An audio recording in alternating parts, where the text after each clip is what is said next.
सोचने से कहाँ मिलते हैं तमन्नों के शहर, सोचने से कहाँ मिलते हैं तमन्नों के शहर, चलना भी जरूरी है मंजिल को पाने के लिए। हेलो दोस्तों, मैं अमित सर आप सभी को अपने YouTube channel mathematics career point में स्वागत करते हैं। अभी तक हमारे चैनल को लाइक नहीं किए हैं तो लाइक कर दीजिए, उसके बाद से सब्सक्राइब कर दीजिए और अधिक से अधिक शेयर करने का प्रयास कीजिए। अभी हम लोग आज शुरू करने जा रहे हैं ट्रिग्नोमेट्री फंक्शन। ट्रिग्नोमेट्री फंक्शन में से पहले एक दो क्वेश्चन से हम चेक कर लेते हैं और उसके बाद से हम बेसिक से पढ़ना शुरू करेंगे।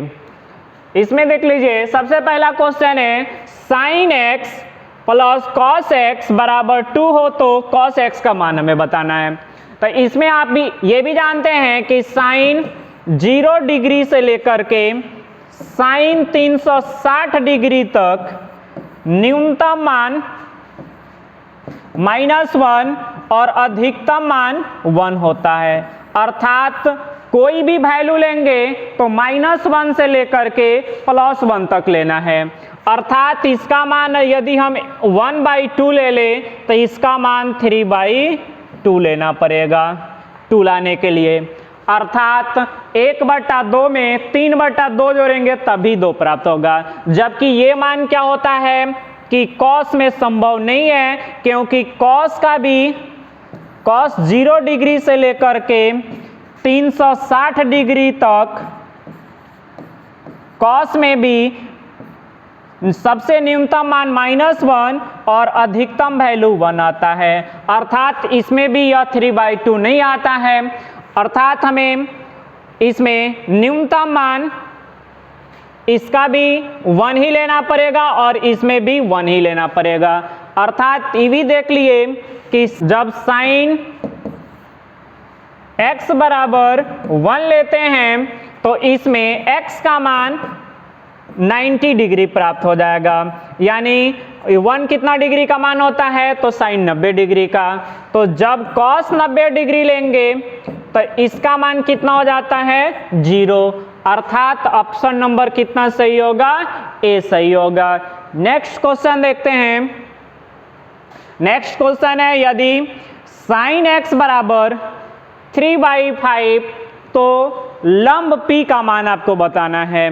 तो इसमें देख लीजिए, ऑप्शन नंबर ए कितना है 4, बी नंबर है 3, सी नंबर है 5 और डी नंबर है इनमें से कोई नहीं। तो इसको देखेंगे तो आप एक बात ध्यान में रखिए, एक हम त्रिभुज ले लेते हैं, समकोण त्रिभुज, जिसमें यह हो गया थीटा। तो थीटा के सामने वाला जो होता है वो लंब कहलाता है। अर्थात इसका मान हो गया 3 और ये हो गया कर्ण, तो इसका मान कितना हो गया 5।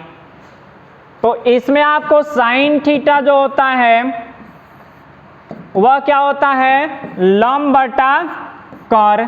अर्थात इसका मान हो गया 3/5। यही एक दूसरा त्रिभुज लेते हैं तो इसमें देख लीजिए, यह हो गया थीटा, तो लंब को दुगना करके इसमें ले लेते हैं तो ये हो जाएगा 6 और इसको कर्ण को दुगना करके ले लेते हैं तो ये हो जाता है 10। यानी इसमें साइन थीटा बराबर हो जाएगा 6/10। यानी यह 2 से कटा देते हैं 3 मर्त में और ये 2 से कट जाएगा 5 मर्त में, यह भी हो गया 3/5। इसी तरह से यदि एक तीसरा त्रिभुज ले लेते हैं, इसको 3 गुना करके तो यह हो जाएगा लंब हो जाएगा 9 और ये कर्ण हो जाएगा 15। अर्थात इसमें अगर हम साइन थीटा प्राप्त करते हैं तो साइन थीटा बराबर हो जाएगा 9/15। अर्थात यह 3 मर्त में कट जाएगा और ये 5 मर्त में कट जाएगा। अर्थात यह 3 कितना हो जाएगा 5। तो इसमें आपको देख लीजिए लंब कितना मिला, तो इसमें मिला देख लीजिए, इसमें भी है 3, इसमें कितना है 6 और इसमें कितना है तो 9। अर्थात लंब मिल गया 3, 6, 9। इसी तरह से आगे बढ़ेंगे तो आगे मिलते जाएगा। अर्थात क्या हो जाएगा 3 गुने 1, ये हो जाएगा 3 × 2, ये हो जाएगा 3 × 3। अर्थात इसको हम 1 2 3, यह क्या हो गया? प्राकृत संख्या, अर्थात हम इसको नियतांक ले सकते हैं, अर्थात यह 3 के, इसीलिए इसका आंसर हो गया इनमें से कोई नहीं। ठीक है, नेक्स्ट देखते हैं। तो इसमें हम एक समकोण त्रिभुज ले लेते हैं। इसके थीटा के सामने वाला जो होता है वह लंब होता है, अर्थात परपेंडिकुलर होता है, और थीटा के जो बगल में होता है वह क्या होता है? बेस होता है, अर्थात आधार होता है, और यह जो होता है वह क्या होता है? कर्ण होता है। उसके बाद से हम देखिए, इसमें जो ये भी सोचने वाला बात है कि sine theta, cos theta, tan theta, cot theta, sec theta, cosec theta, यह कहाँ से आता है? तो हम एक काम करते हैं कि लंब ले लेते हैं, आधार ले लेते हैं और कर्ण ले लेते हैं। पहले इसके रेशियो में लंब को रख लेते हैं, अर्थात P रख लिए, तो P से P कैंसिल हो गया, अर्थात इसमें देख लीजिए कि 2 रेशियो हमें प्राप्त हो गया। इसी तरह से लंब ले लिए, आधार ले लिए और कर्ण ले लिए। सबके रेशियो में हम क्या रख देते हैं? बेस को रख देते हैं, अर्थात यह कैंसिल हो जाएगा 1 अर्थ में, तो इसमें भी हमें 2 रेशियो प्राप्त हो जाता है। इसी तरह से नेक्स्ट भी देखेंगे, तो लंब ले लिए, आधार ले लिए और कर्ण ले लिए, तो फिर हम इसके रेशियो में अब कर्ण को रख देते हैं, तो H H कैंसिल हो गया, अर्थात कर्ण कैंसिल हो गया, तो इसमें हम देखते हैं कि इसमें भी हमें 2 रेशियो प्राप्त हो जाता है, अर्थात 2 2 4 और 2 6 रेशियो प्राप्त होता है। इसी कारण से हमें 6वीं रेशियो के बारे में पढ़ना होता है। देख सकते हैं इसमें, यदि हम लंब और लंब बटा कर्ण की बात करें, अर्थात लंब बटा जब कर्ण ले लेंगे तो यह क्या प्राप्त हो जाएगा? Sine theta. इसी को जब हम पलट देंगे, अर्थात कर्ण बटा क्या हो जाएगा? लंब, तो देख लीजिए कर्ण बटा लंब यहाँ पे है, तो यह हो जाएगा कोसेक थीटा। फिर हम क्या कर देते हैं? आधार बटा कर्ण ले लेते हैं। देख लीजिए, आधार बटा कर्ण ले लिए, तो यह आपको प्राप्त हो गया कॉस थीटा। इसी तरह से जब हम कर्ण बटा आधार ले लेते हैं, तो यह हो जाता है सेक थीटा। कर्ण बटा आधार ले लिए, तो अब हम काम करते हैं, लंब बटा आधार ले लेते हैं, तो यह हो जाता है टैन थीटा। इसी को जब हम पलट देंगे, तो यह जो हो जाएगा आधार बटा लंब हो जाएगा, अर्थात आपको प्राप्त हो जाएगा कॉट थीटा। इस प्रकार से हमें 6 रेशियो प्राप्त होता है, इसीलिए हमें 7वां रेशियो के बारे में नहीं पढ़ना होता है। नेक्स्ट आगे ले लेते हैं, एक sine theta into cosec theta बराबर क्या होता है? ऑप्शन नंबर ए है 1, ऑप्शन नंबर ए है 1, बी नंबर ऑप्शन है 0, सी नंबर ऑप्शन है दोनों, और डी नंबर है इनमें से कोई नहीं। तो देख लीजिए, साइन थीटा बराबर होता है लंब बटा क्या होता है? कर्ण, इंटू हो गया कोसेक थीटा बराबर होता है कर्ण बटा लंब, अर्थात P से P कैंसिल और H से H कैंसिल, अर्थात हमें कितना मिल गया? 1 मिल गया।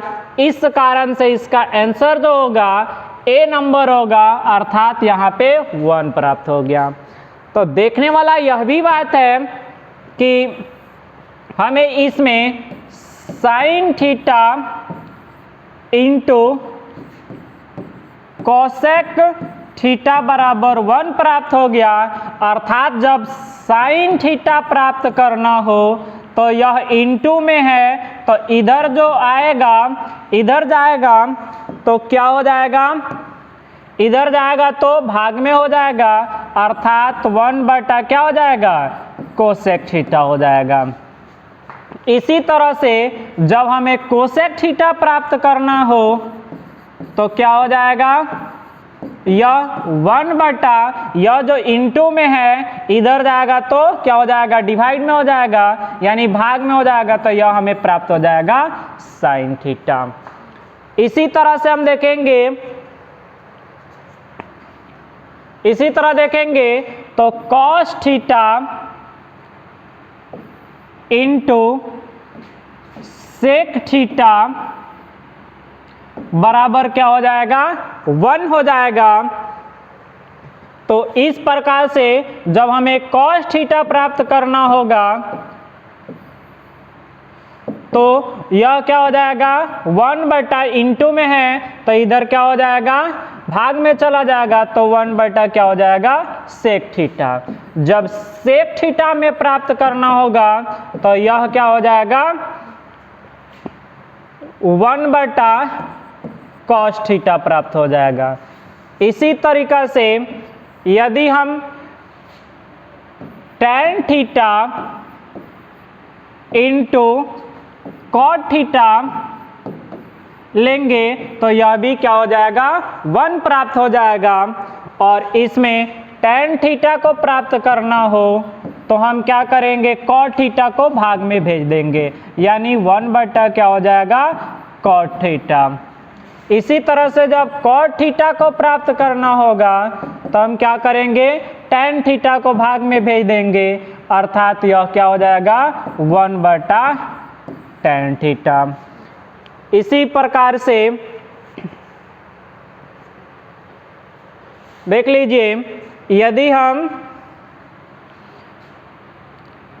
साइन थीटा बटा कॉस थीटा लेते हैं, अर्थात यह हो गया साइन थीटा हो गया लंब बटा कर और कॉस थीटा हो गया आधार बटा कर, इसी को हम पलट के गुना में लिख देंगे तो यह क्या हो जाएगा, कर बटा आधार हो जाएगा। और ये h से h कैंसिल हो गया, यानी लंब बटा आधार प्राप्त हो गया। तो लंब बटा आधार यह किसका होता है, तो टैन थीटा का होता है। तो इसी तरह से जब इसको हम पलट देंगे तो कॉस थीटा अब बटा हमें क्या प्राप्त हो जाएगा, साइन थीटा मिलेगा, अर्थात यह क्या हो जाएगा, कॉस थीटा हो गया b बटा h और यह क्या हो गया, लंब बटा कर हो गया। इसी तरह से पलट के गुना करेंगे तो यह क्या हो जाएगा, b बटा h हो गया और यह हो गया कर बटा क्या हो गया, लंब, यह कैंसिल हो गया और b बटा में p मिल गया, यानी आधार बटा क्या हो गया, लंब हो गया, अर्थात यह हो गया कॉट थीटा प्राप्त हो गया। नेक्स्ट इसी प्रकार से देखेंगे, समकोण त्रिभुज ले लेते हैं। तो इसमें आपको मालूम होगा कि एक महान वैज्ञानिक है पाइथागोरस, जिन्होंने एक प्रमेय दिया हुआ था कि लंब स्क्वायर प्लस आधार स्क्वायर बराबर कर्ण स्क्वायर के बराबर होता है। इसी में हिपाइरस नामक एक वैज्ञानिक ने, जिन्होंने दिया हुआ था, एक थ्योरम दिया था कि यदि हम क्या करते हैं, इसमें भी हम क्या करते हैं, लंब स्क्वायर प्लस आधार स्क्वायर में भी हम कर्ण स्क्वायर से डिवाइड कर देते हैं और इसमें भी क्या करते हैं, कर्ण स्क्वायर है ही, इसमें भी हम कर्ण स्क्वायर से डिवाइड कर देते हैं। यह जो होगा कैंसिल हो जाएगा, अर्थात हमें क्या मिलता है कि लंब स्क्वायर बटा क्या हो जाएगा, कर्ण स्क्वायर प्लस इसको तो लिख ही सकते हैं आधार स्क्वायर बटा कर्ण स्क्वायर बराबर क्या हो गया, 1। इसी को हम क्या लिख सकते हैं, तो देख लीजिए इसको हम होल स्क्वायर में लिख ही सकते हैं कि लंब बटा कर का स्क्वायर प्लस क्या हो जाएगा, यह जो हो जाएगा आधार बटा कर का स्क्वायर बराबर कितना हो गया 1। तो लंब बटा जो कर होता है वह किसका होता है, तो साइन थीटा का। तो हम इसके बदले में साइन थीटा लिख लिए, स्क्वायर जो है इसके बदले में स्क्वायर रख लिए। उसके बाद से आधार बटा जो कर होता है यह किसका होता है, तो कॉस थीटा का स्क्वायर है, तो इसमें भी हम स्क्वायर रख लिए बराबर कितना हो गया 1। अर्थात हमें प्राप्त हो गया कि sine theta plus cos square, sine square theta plus cos square theta बराबर 1। और इसी में आप आगे देखेंगे तो अगर हमें P यानी लंब स्क्वायर प्राप्त करना होगा तो कर स्क्वायर में से क्या करते हैं, आधार स्क्वायर घटा देते हैं। इसी प्रकार से जब हमें आधार प्राप्त करना होता है तो कर स्क्वायर में से क्या करते हैं कि लंब स्क्वायर को घटा देते हैं। इसी से हम दो फार्मूला का प्राप्त होता है। इन्हीं दोनों फार्मूला से हमें एक प्राप्त हो जाता है sec square theta minus tan square theta बराबर 1। और एक और फार्मूला प्राप्त हो जाता है कि cosec square theta minus cot square theta बराबर 1। और अभी तक हमारे वीडियो को लाइक नहीं किए हैं तो लाइक कर दें और वीडियो को अधिक से अधिक शेयर करें और वीडियो को सब्सक्राइब करना न भूलें। आज के वीडियो में इतना ही। Thank you.